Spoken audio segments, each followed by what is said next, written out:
আসসালামু আলাইকুম প্রিয় নবম দশম শ্রেণীর শিক্ষার্থীরা, আশা করি সবাই অনেক ভালো আছো। ইজি এডুবের নতুন আরেকটি ভিডিওতে সবাইকে আবারও স্বাগতম।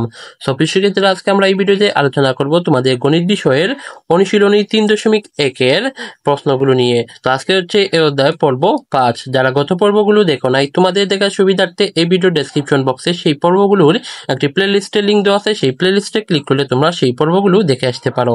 তো প্রিয় শিক্ষার্থীরা, আজকে আমরা এই পর্ব 5-এ আলোচনা করব তোমাদের এই যে 12 নম্বর প্রশ্ন থেকে। আমরা পর্ব 4-এ এই 11 পর্যন্ত সমাধান করেছি। তো আজকে আমরা 12 থেকে আলোচনা করব। তো সবাই খাতা কলম নিয়ে ভিডিওটি প্রথম থেকে শেষ পর্যন্ত মনোযোগ সহকারে দেখতে থাকো। তো এখানে 12 নম্বর প্রশ্নে কি বলছে, x = 3, y = 4 এবং z = 5 হলে 9x² plus 16y² plus 4z² minus 24xy minus 16yz plus 12zx equal কত? তো চলো প্রিয় শিক্ষার্থীরা, আমরা 12 নম্বর প্রশ্নটি সমাধান করে আসি। তো প্রিয় শিক্ষার্থীরা, 12 নম্বর প্রশ্ন আমরা এভাবে লিখবো যে দেওয়া আছে বলে x = 3, y = 4 এবং z = 5। তারপর এখানে বলছে যে এই যে এটার মান কত। তো আমরা প্রদত্ত রাশি বলে এই এতটুকু লিখবো, এই যে এতটুকু লিখবো। তো এই যে প্রথমে আমরা এই লাইনটা হুবহু বসাবো। তো আমরা যদি এই 9x কে ভাঙাই তাহলে পাবো 3x²। তারপর এখানে কি করছে যে এই যে এটাকে বাংলা পাবো যে 4y²। তারপর এখানে প্লাস এই 4z কে আমরা বাংলা পাবো কত, 2z²। তারপর এখানে মাইনাস এই যে 24xy, এটাকে আমরা এইভাবে বাংলাতে পারি যে 2 × 3x ইন্টু -4y। তারপর এই যে এটা 16কে আমরা ভাঙবো যে 2 × -4y, তারপর ইন্টু 2z, আর এটাকে আমরা ভাঙবো পাবো 2 × 2z ইন্টু 3x। তো এটা লেখার পর আমরা কি করব, পরবর্তী লাইনে এই যে 3x - 4y, অর্থাৎ এটা হচ্ছে a, এটা হচ্ছে b, এটা হচ্ছে c, তারপর হোল স্কয়ার। তো আমরা জানি এই যে সূত্রটি, এই সূত্রটি হচ্ছে যে a + b + c whole square সূত্র। এই যে a + b + c হোল স্কয়ারের সূত্র, এই সূত্রটা আমি এখানে লিখে দিচ্ছি যে A square plus B square plus C square plus 2ab। তো তারপরে এখানে লিখে দিচ্ছি যে প্লাস 2bc প্লাস 2ca। এই সূত্রটি এই যে এতটুকু সাজানো হয়েছে ভেঙে। তো তোমরা বুঝতে পেরেছো। তো এখানে এই যে -4y, এই -4y কিন্তু সম্পূর্ণটাই বি, আর যে +3x এখানে তো প্লাসই আছে, এটা হচ্ছে এ, আর এই যে 2z হচ্ছে সি। তো এই যে মাইনাস, এই মাইনাসটাকে আমরা ব্র্যাকেট দিয়ে লিখবো, কারণ এখানে যেহেতু প্লাস আছে তাই এখানে আমরা ব্র্যাকেট দিয়ে লিখবো। তারপর এই যে মানগুলো বসাবো যে এক্স এর মান কত, এখানে এই যে 3, ওয়াই এর মান 4 আর জেড এর মান 5। তো এই যে আমরা এগুলো এখন মান বসিয়ে দিব। তারপর এটা ক্যালকুলেশন করলে পাবো এই যে 9 - 16 + 10 হোল স্কয়ার।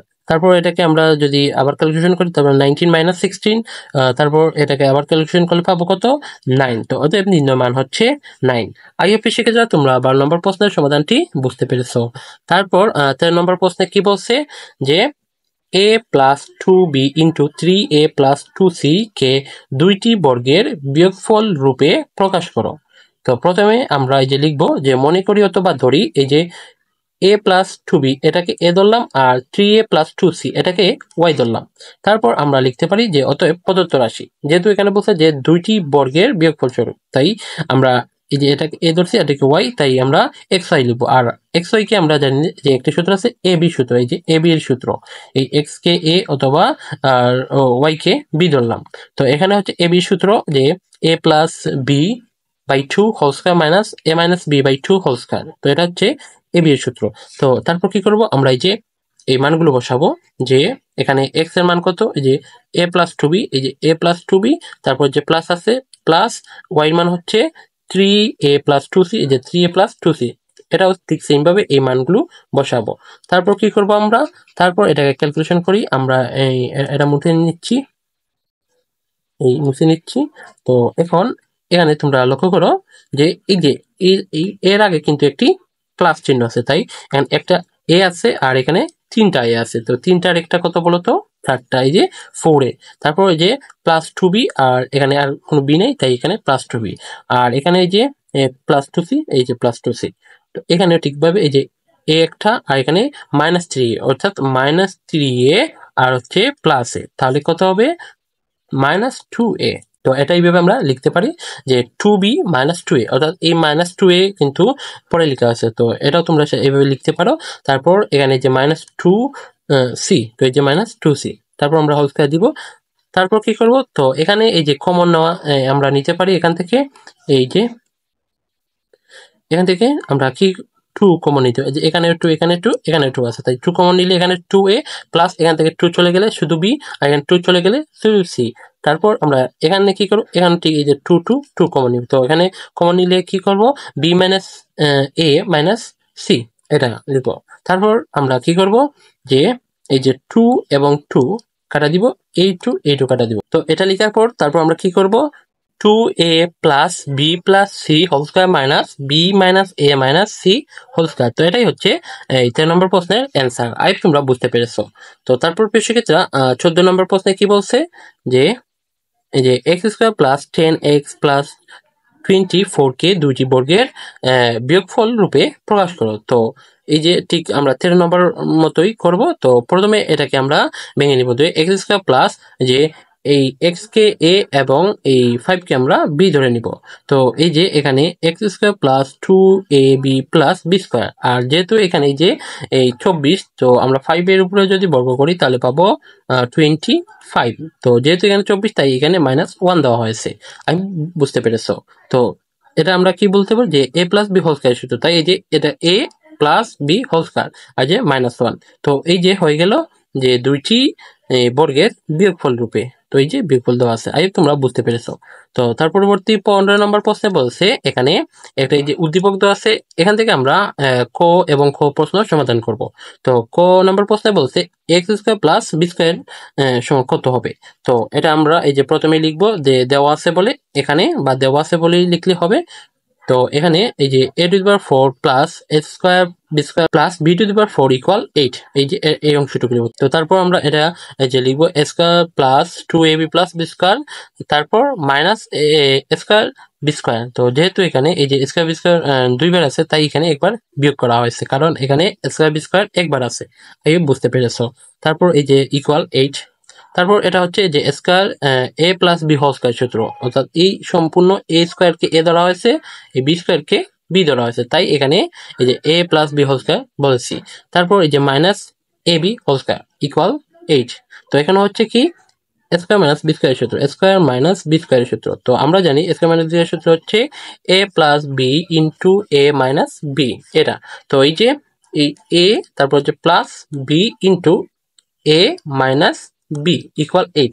তারপর আমরা কি করব, তারপর এটাকে এই যে আমি যদি এটা মুছে দিই তাহলে তোমাদের বুঝতে সুবিধা হবে। তো এখন এই যে এখানে মান বসাবো আমরা, ওই যে square plus A B plus B square, এই যে এই অংশটুকু মানে কত 4, তাই এটার জায়গায় আমরা 4 বসাবো, আর এটা এইভাবে থাকবে। তারপর এখানে 8, তারপর আমরা এই যে 4 এখানে ইনটু আছে, অর্থাৎ গুণ আকারে আমরা যদি ডান পাশে পাঠিয়ে দিই তারপরে কি হবে, ভাগ হয়ে যাবে, তাই যে 4 ভাগ হয়ে গেছে। তারপর এটা আমরা ভাগ করলে পাবো কত 2। তো এখন আমরা কি করব, যে এখানে লিখবো যে square plus A B plus B square equal 4। তো তারপর এই যে স্কয়ার মাইনাস, অর্থাৎ এই যে মানটি পেয়েছি এই মানটি নিচে বসাবো, square minus A B plus B square equal 2। এখন আমরা কি করব, এই যোগ করব। তো এই যে এখানে একটি এভাবে টান দিয়ে দিবে, বা না দিলেও হবে, তোমরা এটা করতে পারো। তো এখন যদি এই যে আমরা 4 আর 2 যোগ করলে 6, যে প্লাস বি হচ্ছে 2b, এখানে এই লাইনটা এখানে লিখবে, আমি এখানে দেখাচ্ছি যে এখানে হচ্ছে কত 6, তারপর সমান চিহ্ন, সমান চিহ্ন, আর এখানে হবে বা। তারপর এখানে যে বিবি মানে হচ্ছে 2b স্কয়ার। তারপর এখানে যে plus A B minus A B, এই দুইটা কাটা, এই যে স্কয়ার দুইটা, তাহলে হচ্ছে 2a স্কয়ার। তারপর এই লাইনটি সাজাবে, অর্থাৎ এখানে এই যে 2 কমন নেওয়া আছে, তো এখানে একেবারেই করা হয়েছে, তোমরা এই লাইনটি এখানে এড করে নিতে পারবে এখানে। তো তারপর এই যে 2 এখানে ইনটু আছে, এটাকে আমরা ডাইন সাইডে পাঠিয়ে দেবো ভাগ আকারে। তারপর ভাগ করলে কত পাবো 3, অর্থাৎ এই যে square plus B square equal 3। তো এটা হচ্ছে ক নম্বর প্রশ্নের অ্যান্সার। আই তোমরা বুঝতে পেরেছো। তো তারপর আমরা খ নম্বর প্রশ্নে কি বলছে, এই যে এ বি এর মান কত। তো চলো আমরা এ বি এর মানটিও সমাধান করে আসি। তো এই যে আমরা লিখবো ক হতে প্রাপ্ত square plus B square equal 3। তারপর লিখবো এবং এই যে দুইটা মান, এই দুইটা মান কিন্তু আমরা ক থেকে পেয়েছি, তাই এখানে লিখছি আমরা ক হতে প্রাপ্ত এত এত। তো তারপর আমরা কি করব, যে এই যে এটাকে এইভাবে সাজাইয়ে লিখবো যে a square plus b square minus ab equal 2। তো তারপর এখানে এই যে এর মানটা কত 3, তো এই যে এর জায়গায় 3 বসাইছি, তারপর মাইনাস ab, এই যে মাইনাস ab ইকুয়াল 3। তারপর এই 3 কে আমরা ডাইন সাইডে পাঠাবো, যেহেতু এখানে প্লাস আছে তাই এখানে মাইনাস হয়ে গেছে। তারপর এখানে মাইনাস করলে কত পাবো, -1, আর এখানে হচ্ছে মাইনাস ab। অর্থাৎ আমরা জানি যে যে সমান চিহ্নের দুই সাইডে যদি মাইনাস থাকে তাহলে এটা কাটা যায়, তাই যে মাইনাস মাইনাস কাটা গেছে, তাই ab সমান 1, অর্থাৎ নির্ণয় মান 1। আই প্রিয়তা, তোমরা এখন আবার প্রশ্নের সমাধানটিও বুঝতে পেরেছো। সো প্রিয়তা, এই ছিল তোমাদের এই যে 11, 12, 13, 14, 15 নম্বর প্রশ্নের সমাধান। তোমরা এগুলো বুঝতে পেরেছো। তো আজকে ভিডিওটি তোমাদের কাছে কেমন লেগেছে, যদি ভালো লাগে অবশ্যই ভিডিওটিতে একটি লাইক দিয়ে জানিয়ে দিবে। আর যারা এখনো চ্যানেলটিকে সাবস্ক্রাইব করোনি তোমরা দ্রুত সাবস্ক্রাইব করে নাও। সো নেক্সট ভিডিও দেখার আমন্ত্রণ জানিয়ে আজকের ভিডিও এখানে শেষ করছি। আল্লাহ হাফেজ।